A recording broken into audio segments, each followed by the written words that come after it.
Lecture 24, what is the meaning of life? Morning! Morning! Frank was just asking what's new. Wait! Yes. Hey, look! How it's being eaten! You see?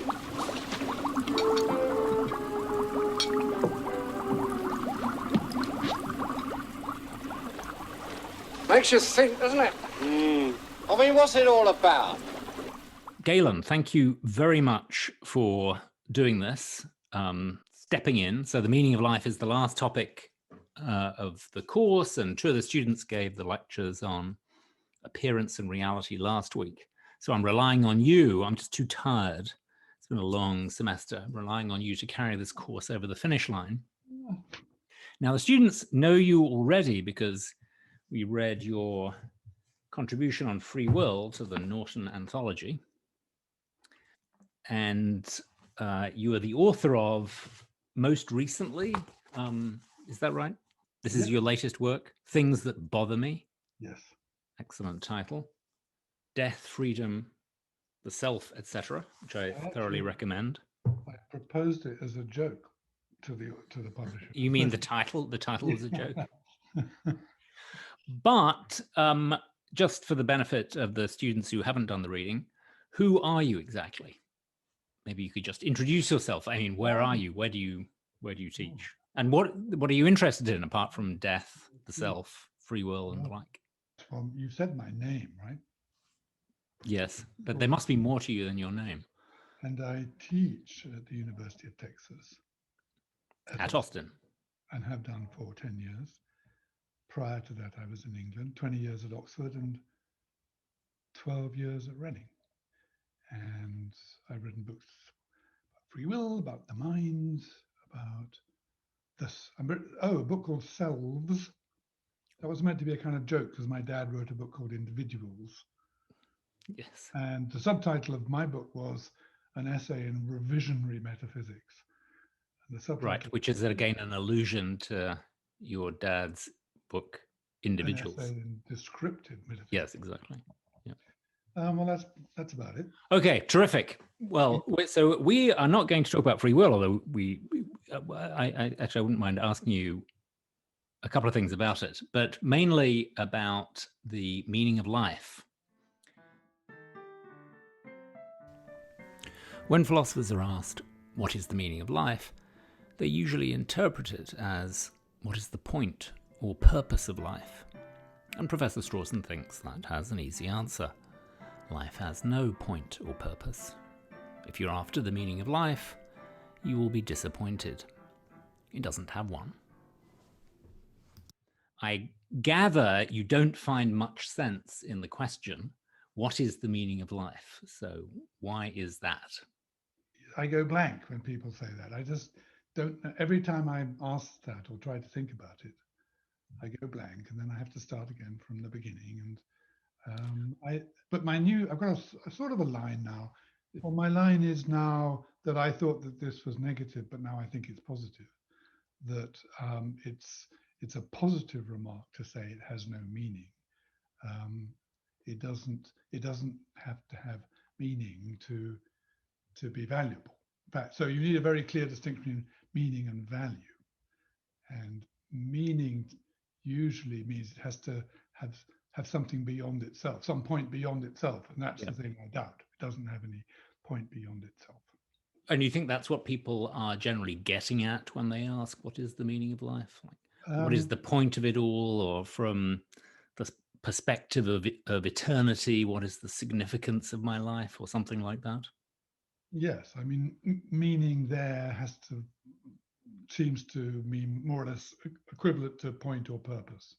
Right. And some people seem to want there to be a point or purpose. You can tell that this is what people have in mind because one of the things they most often say, which is that, as it were, dedication to a cause greater than oneself might be the kind of thing that gave one's life meaning.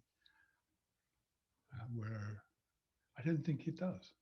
Helping others, good thing to do, but I don't think it gives one's life meaning. So maybe I'm being a little narrow and literal about the word meaning, but I think that's probably the best thing to do here. If you just want to mean point or purpose, well, then say so. Would things be improved if we assume that there's a God who somehow has a plan for mankind? See, I go blank. As you, I believe, know, I have no religious belief. But what could it possibly be? According to the standard story, we're either going to go to heaven or to hell, right? And well, the one question is whether, if you're going to talk about the meaning of life and you believe in an afterlife, then you need to take that seriously. You need to think, what does my eternal, I'm going to exist forever, does that have a meaning or point of purpose? And I would think that it would just be, the answer would again be no, or it would be its purpose is just to exist, or something like that. Right. It's a way of saying it doesn't have meaning, I think. In a paper of yours that I read called Narrativity and Meaning in Life, you replace the dumbfounding question, what is the meaning of life, with what is the meaning in life? So how do you understand that question? Here's one answer, which is Susan Wolf's very influential answer. Let me see if I can find that. What did she say? Yes, she said that, actually has, we excerpted something by Susan Wolf in the Norton Okay. Anthology, The Meaning of Life life, I think she chapter, said, but I didn't assign it, unfortunately. okay, I think she thinks that for life have meaning is for you to have a subjective interest in something that is objectively worthwhile or interesting. That's what gives a life meaning. That's her answer. I just tried to take meaning as literally as possible. And I said a life, meaning is going to co-vary with interest. So if the life is interesting, then I'm going to call it meaningful. So would an interesting, hence meaningful life be one in which someone was fascinated by counting blades of grass or by pushing a rock up a hill and watching it roll down again? Presumably that wouldn't count as a meaningful life according to Susan Wolf, but... That's right. So, well, I think she's right about that, unless I'm contradicting myself by saying that. On the other hand, I think that one shouldn't think that things like being an artist or a writer are somehow superior to being a farmer. I'd be very worried about any kind of lexical ranking of ways Right. of life that put some above others in that kind of way. But if I did lead a life of grass blade counting or something pointless like that, that I nonetheless took pleasure in, you would want to say that my life, that there is no meaning in my life in the relevant sense. It's not interesting. So yeah, so I would, once we're talking about meaning in life or meaning of life, the word meaning is pulling us all the time away from its basic meaning. The meaning of meaning. Right.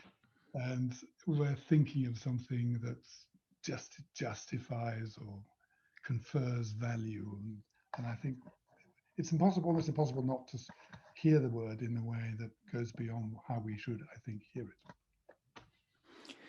But that's fine. Let's just accept that. Now, one thing that you've written quite a bit about in an extremely hostile manner is the idea that our lives form some kind of narrative or story-like structure, or at any rate, they have to in order for our lives to be meaningful. Can I adjust that straight away? Away? Please adjust that, yes. Yeah, it's not that they should form such a thing. I mean, I actually think that you could write a good biography of anyone, in fact, maybe even of a horse. So it's, what I'm hostile to is the idea that you can't live a good life unless you think of your own life in some kind of way as a story or a narrative. It's very specific. Right. Okay, right. Sorry, my mistake. Right. So of course, everyone's life has a beginning, a middle, and an end. I mean, one is born and one does a few things, steps on the hamster wheel for a while, and then one dies. And so in that sense, everyone's life is a narrative or a story, or in other words, everyone has a biography. Yeah, but I already hate One that kind. because narratives and stories are kind of representations of things, and I'm already bothered by the fact that we put just that there's a real series of events into calling it. Anyway, okay. Oh, okay. In that sense, But the crucial claim that you want to argue against is that you have to conceive of your own life. The person has to conceive of her own life as some kind of narrative or story. so I don't know what that means for people who believe in eternal life, because there ain't going to be no end. You want to I put that? guess, I mean, just like some television series, they seem to go on interminably with Actually, until they finally jump the shark, perhaps. But I mean, certainly, of course, you could imagine some, series of novels just going on forever. No, I've actually think that's a good case, because people always trot out that thing about beginning, middle, and end. And there are EastEnders in England. Yes, exactly. Coronation Street they began in the middle of things, and they don't need to have an ending to be narratives. Right. Okay, so what is wrong with the narrative view? So you have a number of great quotes expressing the narrative view. One is from Oliver, the writer and Dr. Oliver Sacks. I think this is from The Man Who Mistook His Wife for a Hat. Each of us constructs and lives a narrative. The narrative is us, our identities. So on the one hand, there does seem to be something appealing about that thought. It can't just be nonsense because so many people have had it or found it attractive. Yes. I think this is a real, one of those great dividers in the human race, perhaps. There are people who have, and I do actually think that most of the people who've written about this positively have been themselves the kind of people who find it attractive. But it's one thing worth saying here, which I hadn't discovered when I first started writing about it, is that psychologists and philosophers mean something completely different by identity. So psychologists mean your self-conception. So it fits much better with what Oliver Sacks says as a psychologist. Whereas philosophers, I think, mean really, as it were, your true nature. Would you think, does that sound right to you? Your identity, how you really are, which you might not know much about. Right. But so to the extent that when psychologists say that, they mean, as it were, the picture you have of yourself, then it's to that extent more plausible. But even then, I don't think that my picture of myself, such as it is, has any kind of narrative quality. It doesn't depend.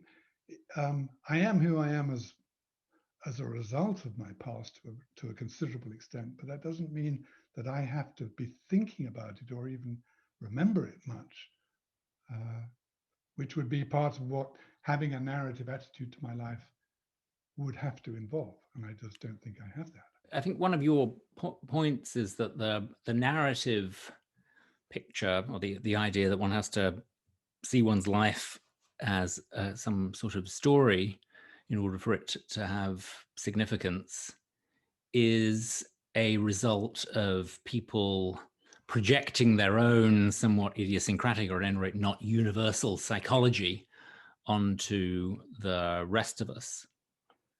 I think that, but I also think that it's kind of a recipe for self-deception, actually.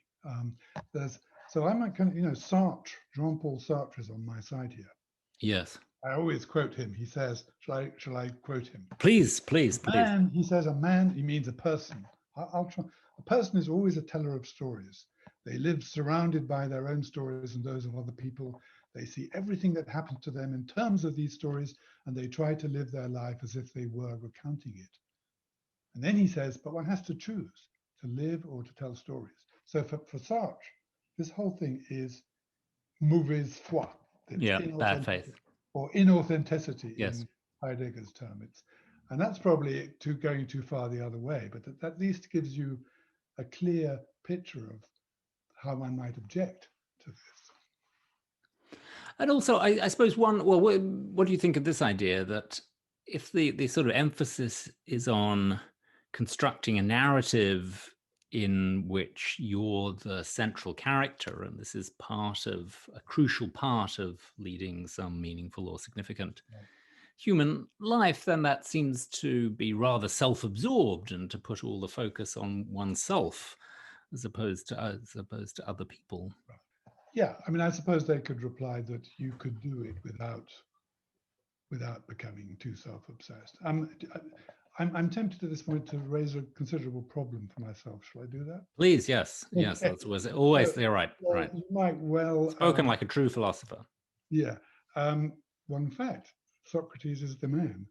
As you well know, as almost everyone knows, he said that the unexamined life is not worth living, and you might think that would imply having some sort of narrative attitude to your own life, as it were, to assessing your life. And presumably you can examine your own life. I mean, merely to examine your own life or to reflect on your own actions or your career or your relationships is not thereby to see it as having some kind of narrative structure. Right. That's right. So feeling you did something bad and reflecting on it, yes, is not already to put you in the narrative camp. And I would also say that there is no, it could equally well be something somebody else did that made you sit up and think about certain kinds of actions and how good or bad they were. So it doesn't require focus on oneself, and it doesn't require this specifically narrative thing, which must require, as it were, considerable diachronic or temporal extent. Do you remember that classic Nagel paper, The Absurd? I do. Which we're actually reading for next week. Good. So you should. Yes. So what do you think of Nagel's view that life is ultimately absurd, which I can remind you of sorry, I should have prompted you beforehand, but I can never remember these things myself, but I was just looking at it. And the point, I think, is that it's very closely connected with Hume's remark about skepticism and playing backgammon. Yes. And how in the seminar room, in fact, Nagel has a footnote where he quotes that passage from Hume. So in the seminar room, it seems we don't know that we're seated around a table, and also in the seminar room, we don't know whether happiness is valuable or friendship is valuable or selfishness is bad. You know, there's moral skepticism as well as skepticism about our knowledge of the external world. So we feel we don't know these things, or at any rate, if asked to justify why we think that, you know, we ought to keep our promises or something to someone else, eventually the chain of justification is going to run out and we'll just be left stammering. And then, of course, we go down the pub and play some backgammon and make merry with our friends and just forget about these deep worries. And so I think Nagel's point is, well, that is just a gap, a discrepancy between our aspirations and reality. So we're just like pretending that we are entitled to rely on these things and to live our lives on the assumption that this has value and that doesn't, or that we know this and we don't know that. But in fact, we can't provide any justification for it ultimately.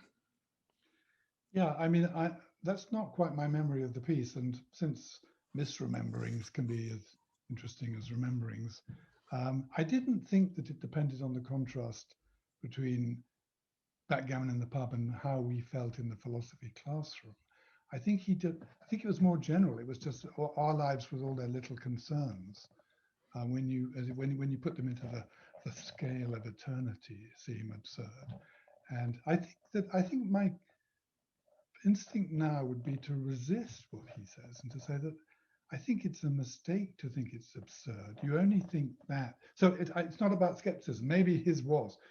It's a mistake. It's because you're yearning for something more transcendental or transcendent that it comes to look absurd. And that, do you know his later paper called something like Secular Philosophy and the Religious Temperament? Oh, yes, I do actually. I haven't read that for a while.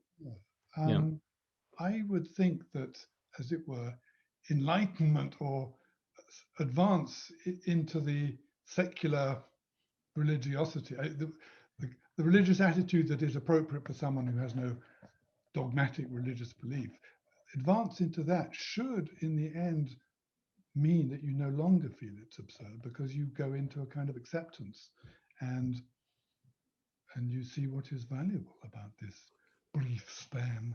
Right. just trying it on, Alex. The start of that paper.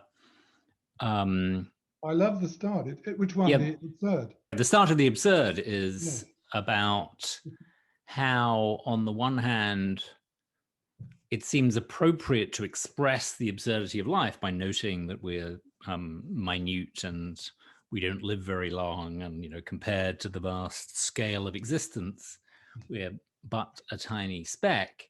But then, as he points out, of course, this is just some metaphor, and it's not really clear why it's an appropriate metaphor, because if we were the size of the universe, or the universe shrank in size, or if we lived forever, the sense of absurdity wouldn't go away. Right. I think he also says that we reflect that nothing we do now will matter in a million years. And then he says, well, in that case, it doesn't matter now that nothing will matter in a million years. More with Galen Strawson next time, the last lecture on Wednesday. Read Scheffler, Death and the Afterlife. I'll see you then.